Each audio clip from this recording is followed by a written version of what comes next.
Welcome to the Now to Next podcast, where every week we provide wisdom on how to press play after a traumatic pause. If you are starting up or starting over in any area of your life or your business, subscribe and listen as we share real life stories from actual people who have pressed play and are winning after nearly losing it all. And now, your host, Octoria Robinson. Hi everyone, this is Octoria again. Yes, I did introduce myself because I'm just that pumped to be with you guys today here on the Now to Next podcast. We have none other than Dr. John Garcia with us. I am personally blessed by the impact he's had in my world. I could take hours upon hours describing it, but I will not bore you guys with that. Instead, I'll let him introduce himself, and I guarantee you are going to be impacted at the deepest place of who you are by what his story brings to you, and even much more than his story, the wisdom that he carries. How are you? I'm actually doing really wonderful. Doing great. Thank you. It's always good to see you. So tell us a little bit about where you are and what you got going on in your life. Well, a lot of transitions, a lot of great things. Seasons change, and you can't really produce anything without a season changing. Wow. Oftentimes we get really used to the status quo. We get used to the what was. Mm-hmm. But there's something about experiencing the beauty of seasons that we can't control. No, spring does not ask for our permission, neither does summer, winter, or fall. They just are. And we live in a life that is full of cycles. And so things will grow. And even though the leaves might fall, it doesn't mean things are dying. It just means they're changing. Wow. That's so exceptional. Where has that got you at professionally right now in your career? Professionally, there's a lot of things that I am reevaluating. I've known a specific world. I've known a specific tribe all my life, pretty much. And right now I'm looking at my life and really evaluating, is this what I want the next 45? Mortality starts setting in. Oh, yeah. Like I'm 48. Like, wow. I'll be 49 in a couple months and start looking at life differently. And for some people, it becomes a midlife crisis. For some people, just aging becomes traumatic. Kids are gone, relationships change. And so I've had a lot of time to think about what I'm going to do in my next. But I am thinking about it. And one of the things that I've learned in this last season of my life, which has probably been the most traumatic season of my life, the most difficult, is I lived my entire life for everyone else. And I didn't put myself first. Mm-hmm. And that almost sounds selfish. It sounds self-centered, egotistical. For those that espouse Christian faith, it sounds unchristian. But yet it's one of the core values of Christianity. Wow. Love others as you love yourself. Mm-hmm. And I think I loved everyone well, except for myself. So that's at the cornerstone of what my next is going to look like, business-wise, dreams-wise, vision-wise. I'm at the center of this thing right here. I'm the cornerstone. Mm-hmm. I have to make my next about me, not about a wife, not about the kids. And that sounds almost truly unchristian. Mm-hmm. But I realize now loving them means I have to love myself first. It's important. So when I think about the elements of your life that I'm aware of, you're a thought influencer, you're a revivalist, you are an internationally known speaker, you're a world traveler, you've pastored, you've started massive movements, you've founded a school of ministry. You've done so much in your professional career. Your pedigree could just keep going on. You've been on platforms with the who's of our now and even before our now. How do you reconcile having access to so much amazingness and walking through trauma and trying to make sense of that? How do you reconcile all of that? Because in one part, it looks like, oh man, he's the man. He's got everything going on. In fact, some may be deceived into thinking that nothing has ever happened to you because you make it look so glorious. Talk to me from that perspective, because that's the John people know and are inspired and are drawn into on social media or YouTube or wherever they may find you, even if it's at an event.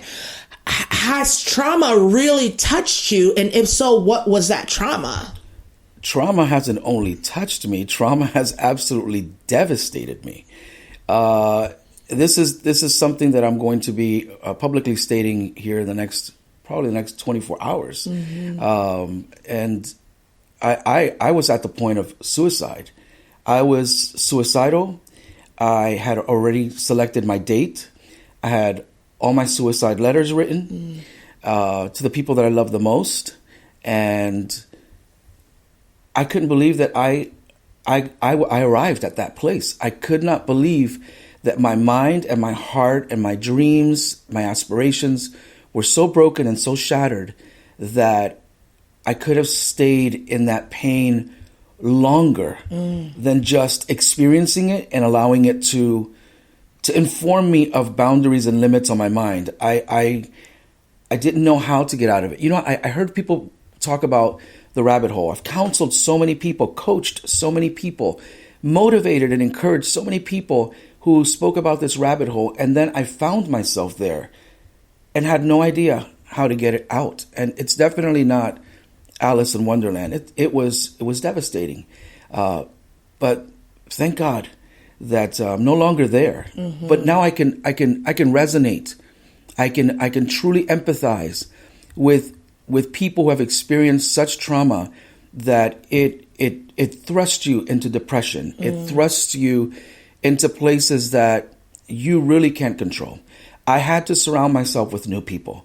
You know, there's one thing, Victoria, that I've realized when we stop having relationship with people that we're not in relationship with, freedom comes. Wow. When toxic people want to exit your life, open the door and say thank you. That's just something I never understood.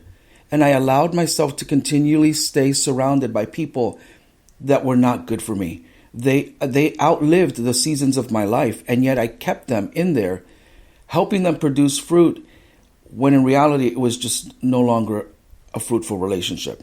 It was traumatic. Wow. How would you say you arrived to that place of contemplating suicide? I tread really light on that because I personally have battled those thoughts. I've attempted it a few times, actually, and was unsuccessful. Thank God. Yeah. But how would you say, because I personally know you, and I would have never, ever thought that you could get there, because just the strength and the power and the authority that you've always brought in our relationship.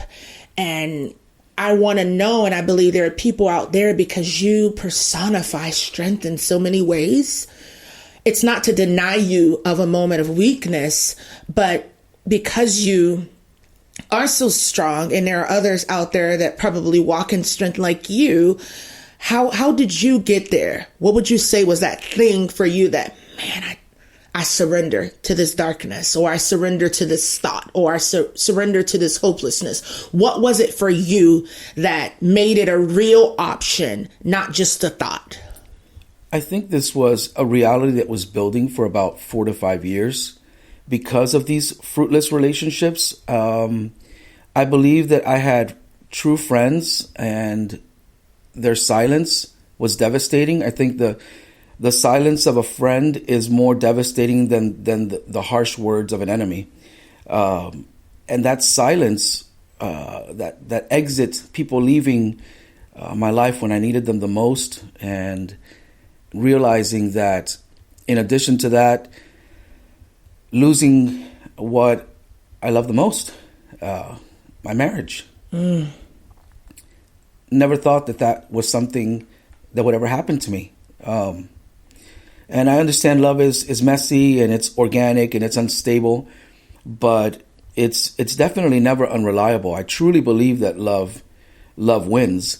And having, I believe, done a good amount of things to restore relationships, to heal relationships, to maintain relationships, because I'm a huge advocate of relational wealth, not just financial wealth. You talked about, the levels of fame or recognition that I have, but none of that is truly fulfilling. That's why you can see people with extraordinary amount of wealth and fame, and yet they'll take their lives. And we've seen this year after year. How could a Robin Williams and people who make people laugh, and yet they're so sad inside?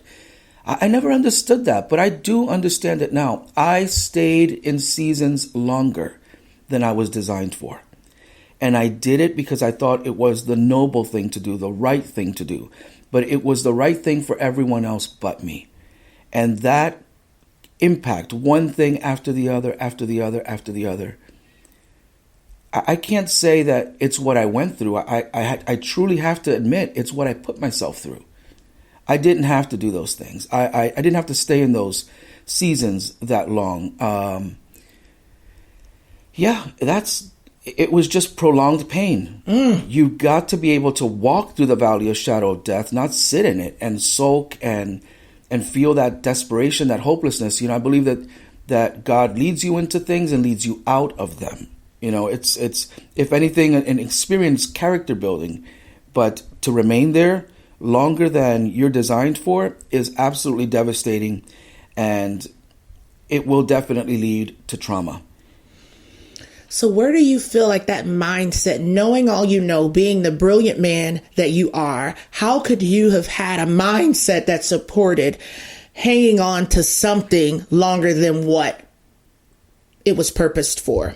Sometimes, Victoria, pain is much bigger than the knowledge, the wisdom, the experience that we may have. I believe that I had all of the ingredients to not end up where I did. It's like going to make a cake. I have all of the ingredients in front of me, but I have no idea how much of what I need so that I can actually make a cake. So I could walk you through how not to arrive at a place like that and help you with your issues. But when it came to actually fixing me, it's kind of like, you ever met a mechanic who can fix anyone's car but doesn't own his own? Yeah. A painter who can paint everyone's home, but his house is, a landscaper. Everything is beautiful in everyone else's home except for theirs, because they're working so hard to fix everyone else that they neglect themselves. And it was gross personal neglect on my own. And unfortunately, I was surrounded by people who were expert takers, but novice givers. Wow. And that created such a disbalance, a disproportion. And so when it was my turn to receive from those that I poured into, all I could hear were crickets and echoes. And that silence, the silence of those people who I claimed to be my friends, was the most devastating. That sounds like trauma on top of trauma. It was. It was literally trauma on top of trauma. If I could get really spiritual here for just a moment, I took a trip to New York to visit a very close friend, a son to me. And while I was there, I just happened to sit in the back of this massive theater filled with 500-600 people who don't know me, who couldn't even see me back there. And as they got through this exciting leadership pep rally thing that was going on, which so happened to be called like Legacy Night or something like that, ironically enough, the pastor starts saying, I really got to say this. If anybody wants to leave, you guys can go. I mean, love you guys. It was just really, chipper. And then all of a sudden, he says, I just feel like God really wants to reach out to somebody here tonight. And he starts describing sadness, the rabbit hole, betrayal, trauma, and then suicide. He said, you even decided to take your life. I couldn't take it anymore. I literally got up and practically ran to the front. And God met me in a place where I was not expecting it.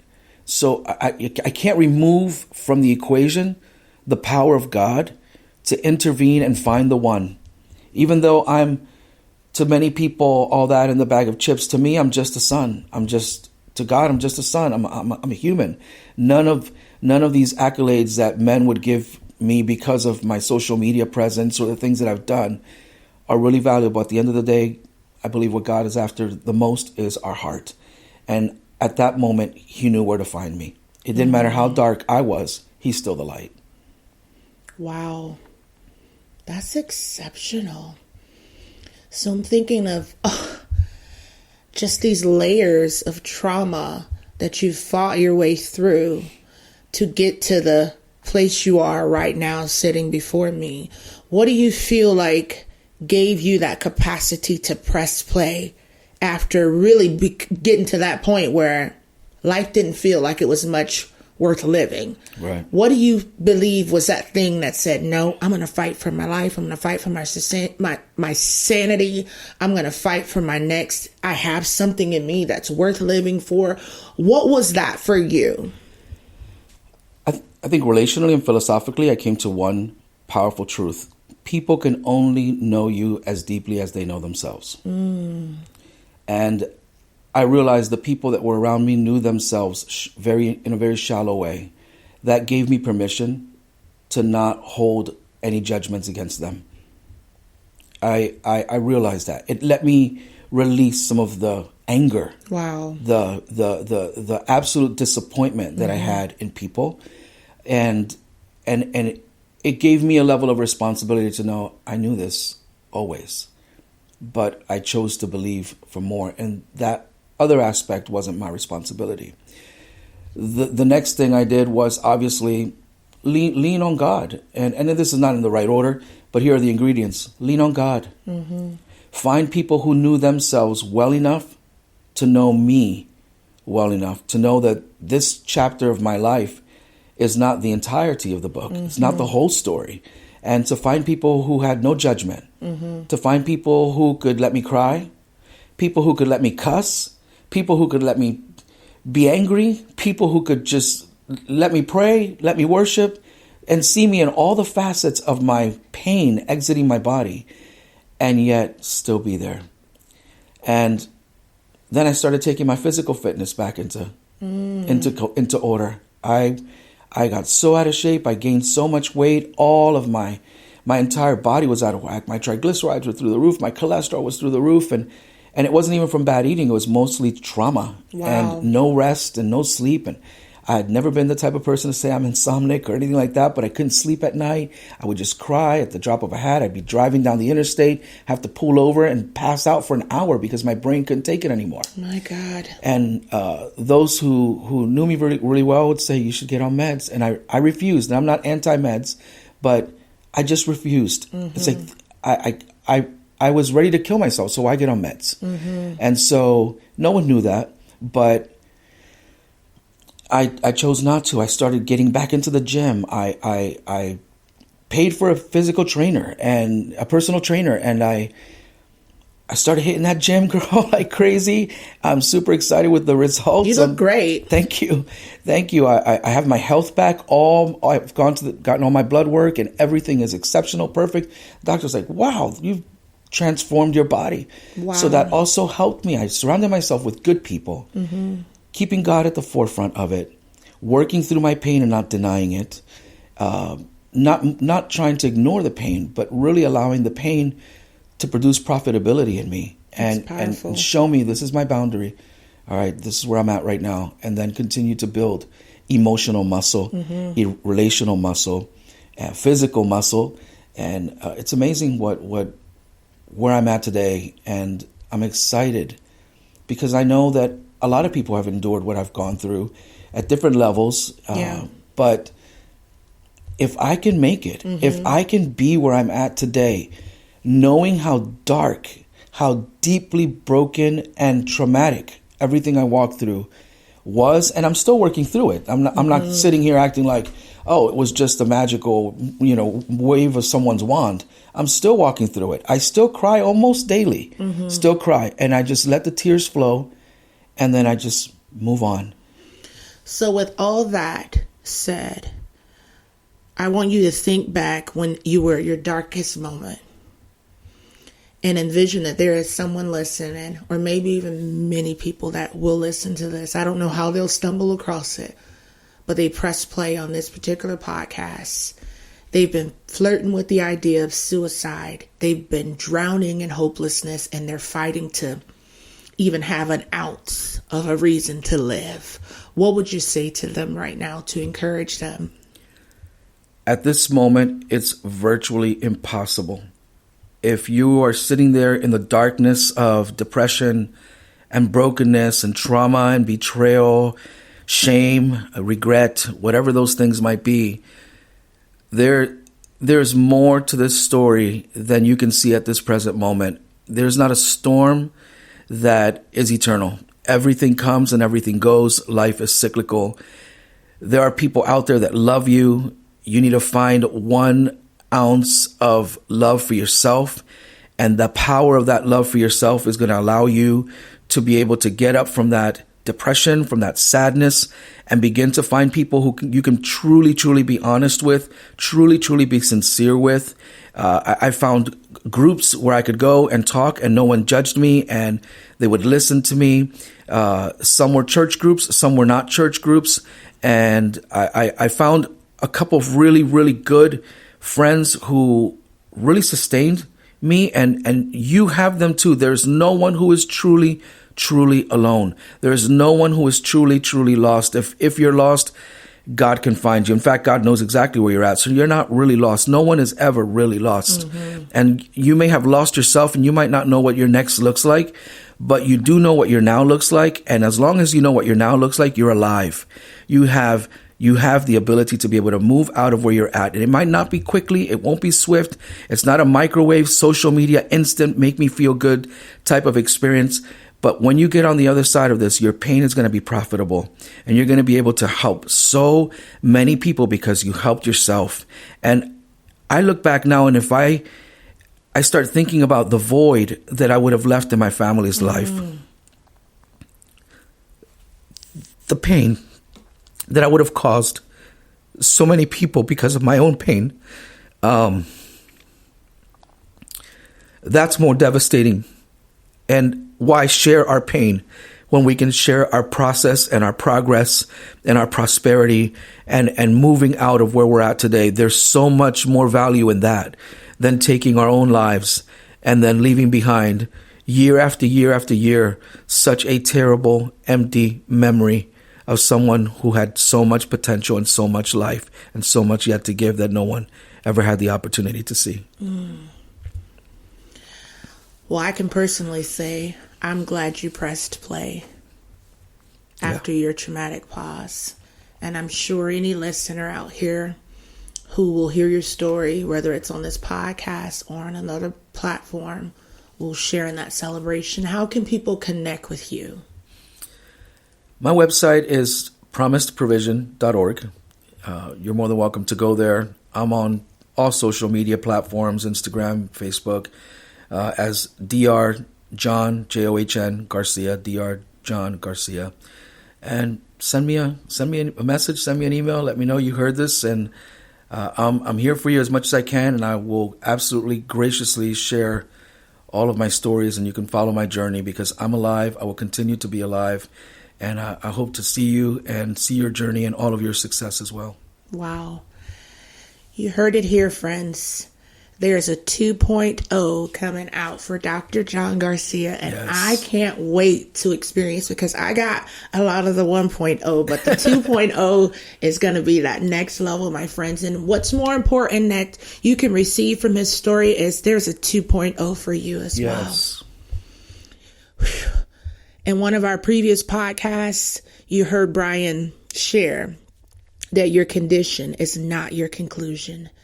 Let that be something that fosters and cultivates continuous hope. My friends, you have a condition, but I assure you, it is not your conclusion.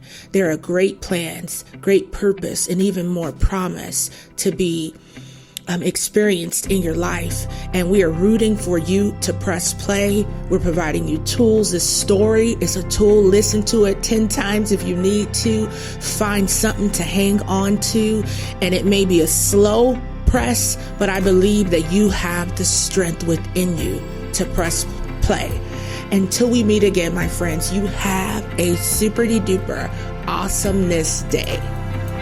Thank you for tuning into our podcast today. For all things Launch Now, log on to launchnowus.com for info on products, resources, and upcoming events. We are looking forward to connecting with you and enriching your life through our next episode. And remember, you have what it takes to press play. Have a super duper epic week.